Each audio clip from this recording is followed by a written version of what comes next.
ओम नमः शिवाय। मैं हूं ज्योतिर्विद पंडित दीपक दुबे और उपस्थित हूं आपके साथ शुक्र के राशि परिवर्तन को लेकर। शुक्र कुंभ राशि में गोचर कर रहे थे, अब वो अपनी उच्च राशि मीन राशि में प्रवेश कर रहे हैं 28 जनवरी से। यहाँ पर यह इनकी युति राहु के साथ भी होगी। तो शुक्र का क्या होगा प्रभाव आपके लग्न राशि के अनुसार, करेंगे इसके ऊपर चर्चा। नए दर्शकों को बता दूं कि जो ये मेरा राशिफल होता है या लग्न राशि पर आधारित होता है, इसके लिए चंद्र राशि, नामाक्षर या सूर्य राशि को आधार ना माने, बल्कि अपने लग्न राशि को आधार माने। दूसरा, यह बेहद सामान्य आधार पर होता है। आपको चाहिए कि कोई विशेष परिस्थिति हो तो आप अपनी कुंडली का विश्लेषण कराएं, उसके बाद किसी निष्कर्ष पर पहुँचें। जो लोग मुझसे परामर्श लेना चाहते हैं, मेरी वेबसाइट astrotips.in है, उसके माध्यम से आप मुझसे परामर्श ले सकते हैं। लेट सूचना दे पा रहा हूं क्योंकि आज 28 तारीख है। 29 तारीख से जो है वो गुप्त नवरात्रि प्रारंभ हो रहा है, तो यह समय अनुष्ठान के पर्पज से बहुत अच्छा होता है।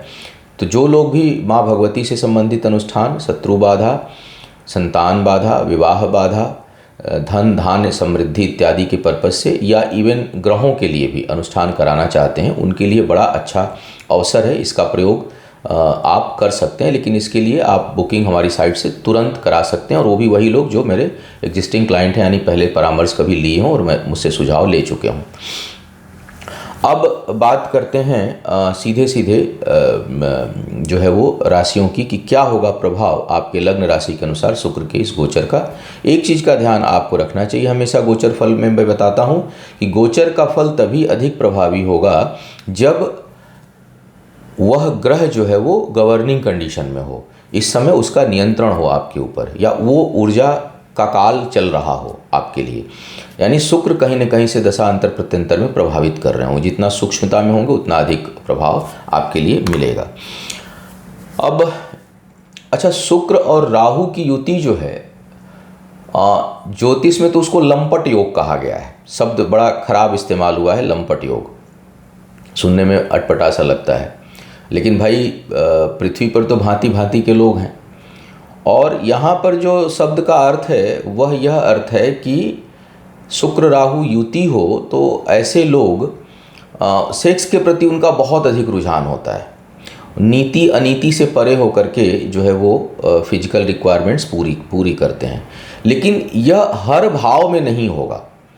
शुक्र राहु युति कहीं भी बन रही हो तो यह नहीं होता है। हाँ, एक चीज़ है, देखिए शुक्र जो है वो अपराजित है, हार नहीं मानने वाली प्रवृत्ति है शुक्र की किसी भी कीमत पे।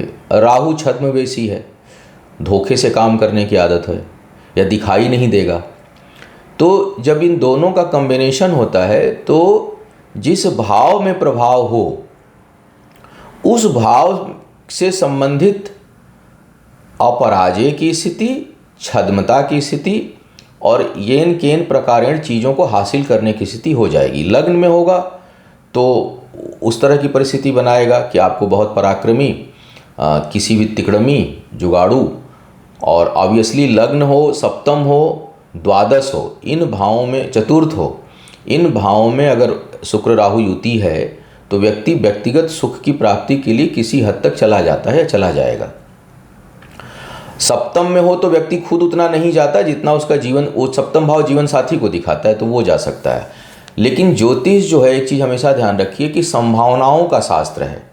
आप ये नहीं कह सकते कि ये युति है तो 100% ये होगा ही होगा, क्योंकि व्यक्ति जो है कई बार अपने डिटर्मिनेशन, दृढ़ संकल्प से चीज़ों को बदल देता है या बदल सकने की क्षमता होती है। तो प्रवृत्ति अगर हमारे अंदर, किसी के अंदर गलत हो भी गई कभी, तो अगर व्यक्ति के अंदर आत्मबल है, दृढ़ निश्चय है, और बाकी ग्रह शुभ स्थिति में हैं, पंचम भाव सुप्रभाव में है, लग्न सुप्रभाव में है, मान लीजिए चतुर्थ खराब हो रहा है तो लग्न बहुत अच्छा है, द्वादश खराब हो रहा है तो लग्न पंचम बहुत अच्छा है, तो ऐसे लोग फिर चीज़ों को कंट्रोल कर लेते हैं। तो इसलिए ये कभी भी निष्कर्ष नहीं निकालना चाहिए कि ये भाव में युति हो रही है तो यह हमेशा खराब ही परिणाम देगी।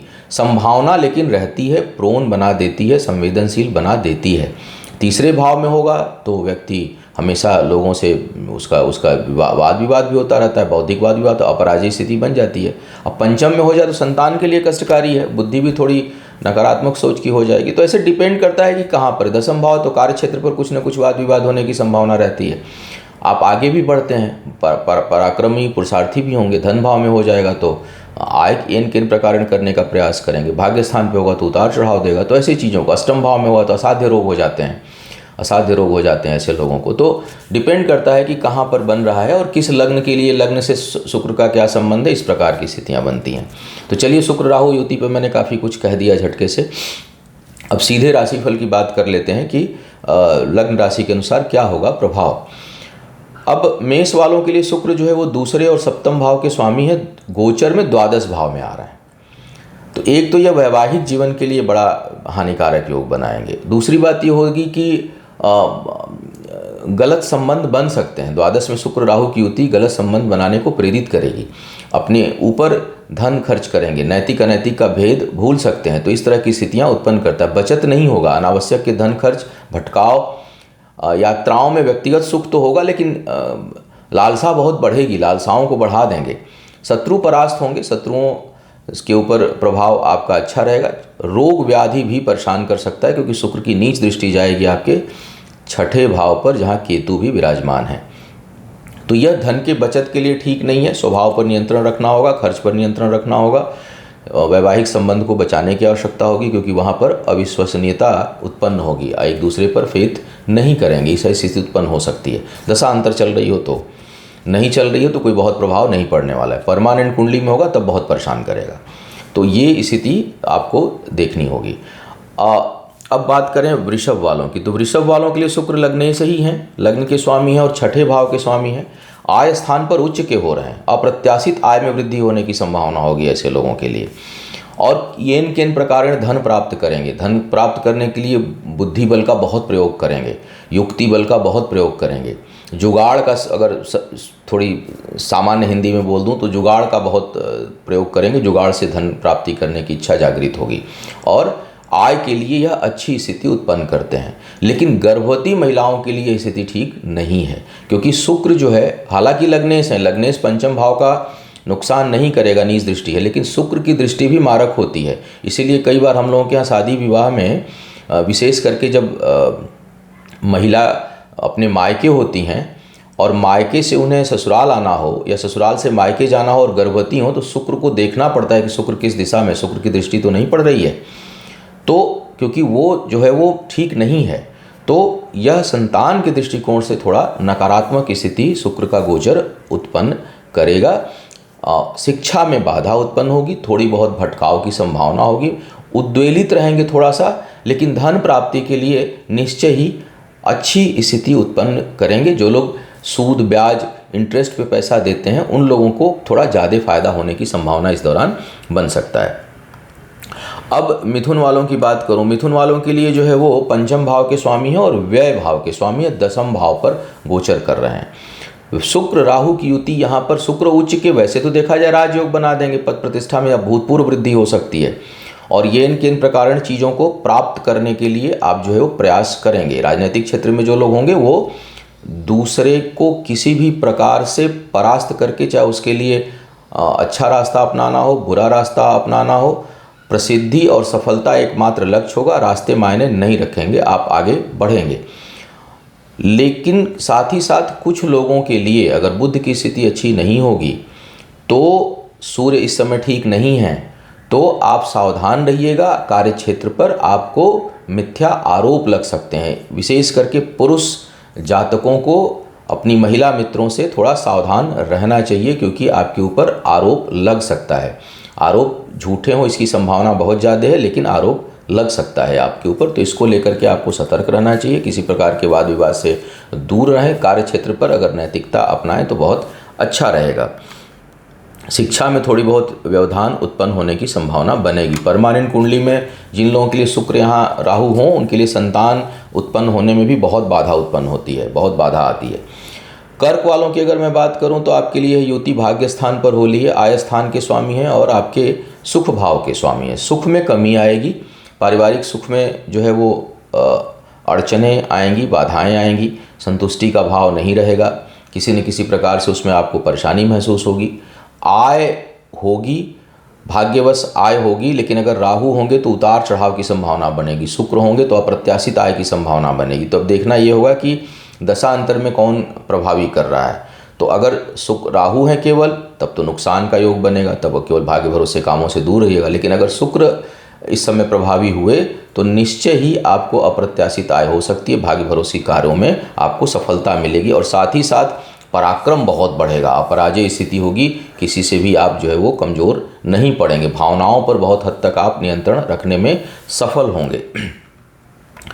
अब बात करते हैं सिंह वालों के लिए। सिंह वालों के लिए यह युति जो है वो, शुक्र आपके लिए 10वें भाव के स्वामी है, 3रे भाव के स्वामी है, अष्टम में गोचर हो रहा है, किसी भी दृष्टिकोण से ठीक नहीं है।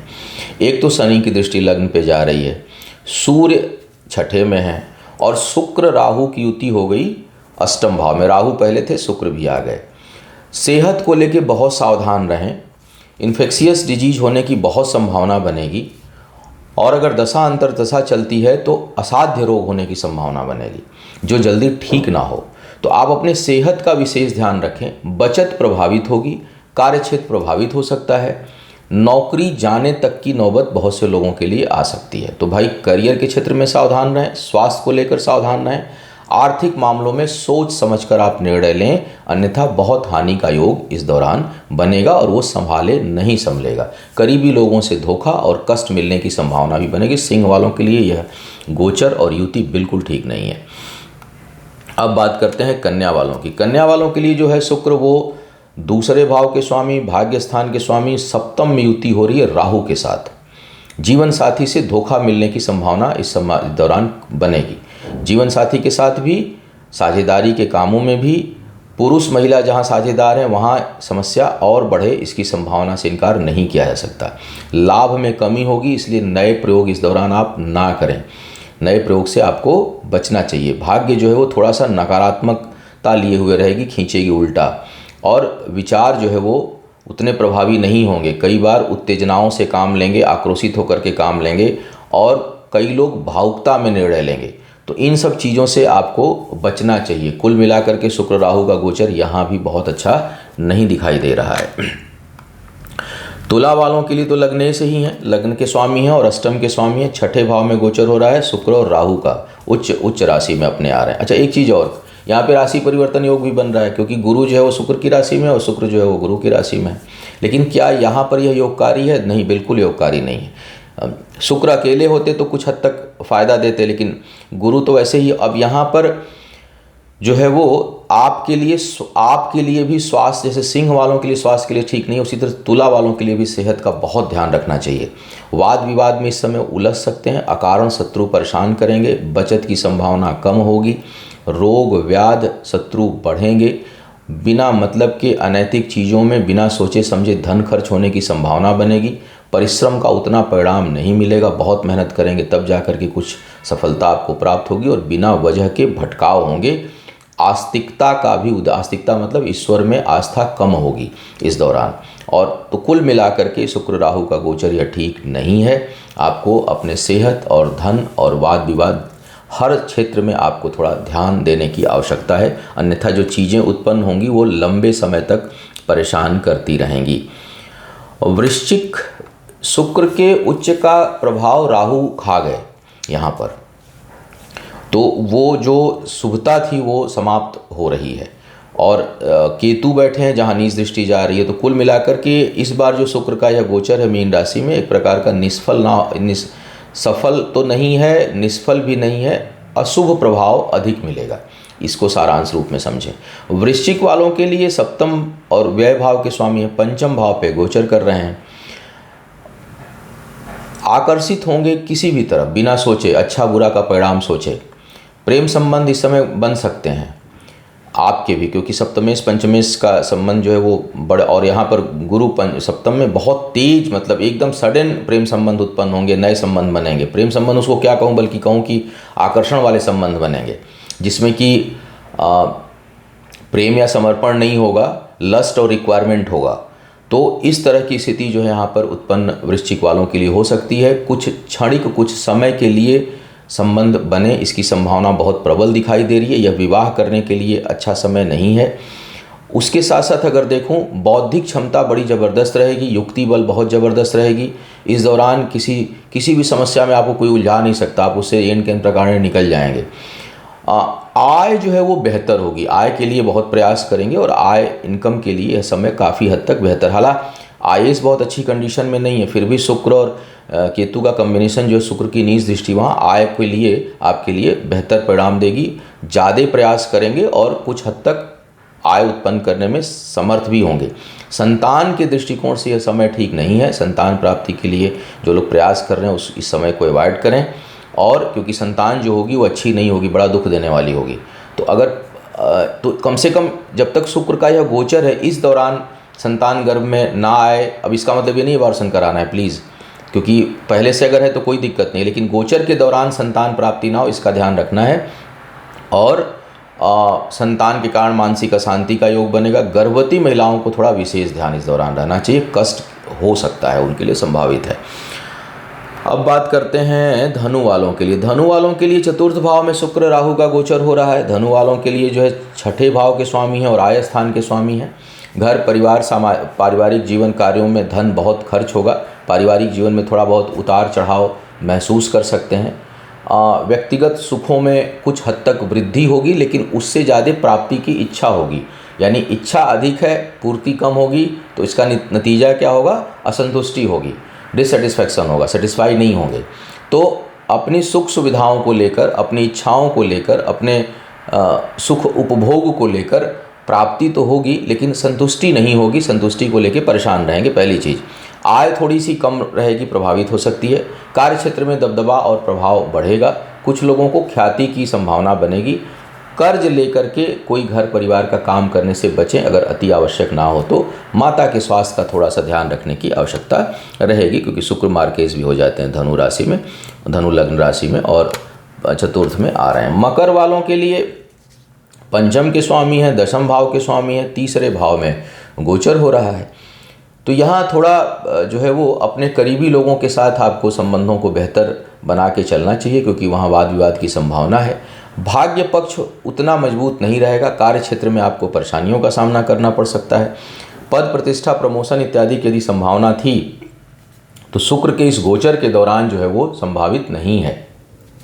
उसमें रुकावट आएगी, उसमें परेशानियां आएंगी, बाधाएं आएंगी, अड़चनें आएंगी, या आपका कोई करीबी उसका लाभ ले लेगा आपको धोखे में रखकर, तो धोखा मिलने का भी योग बना हुआ है।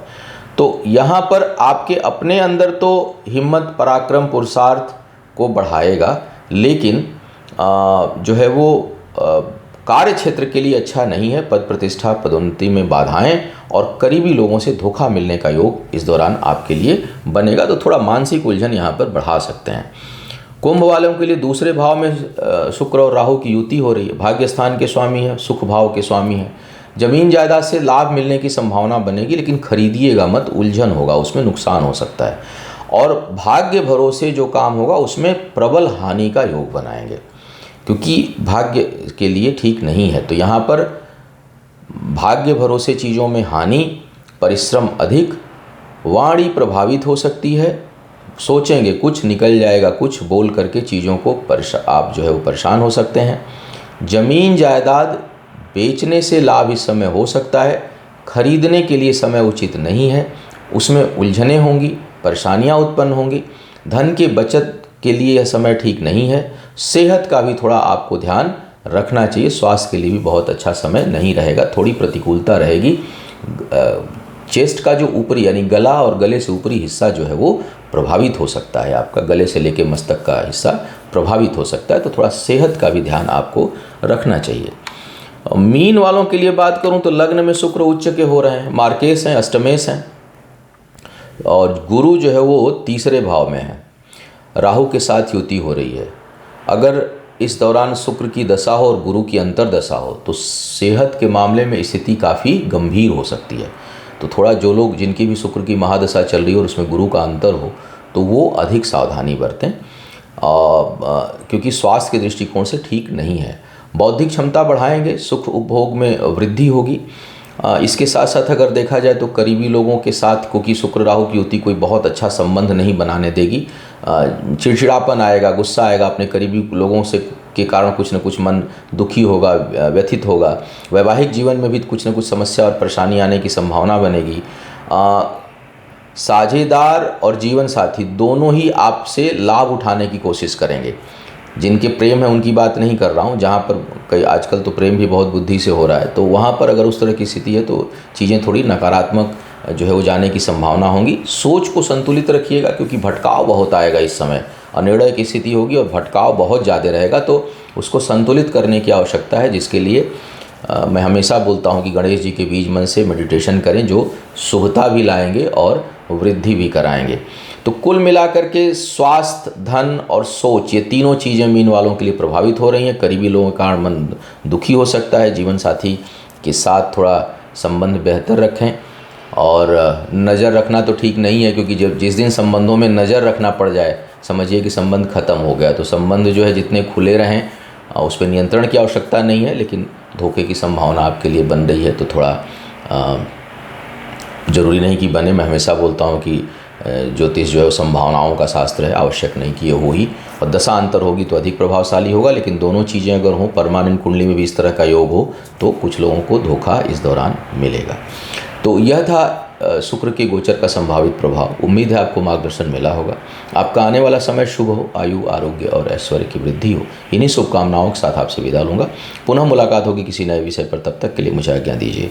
ओम नमः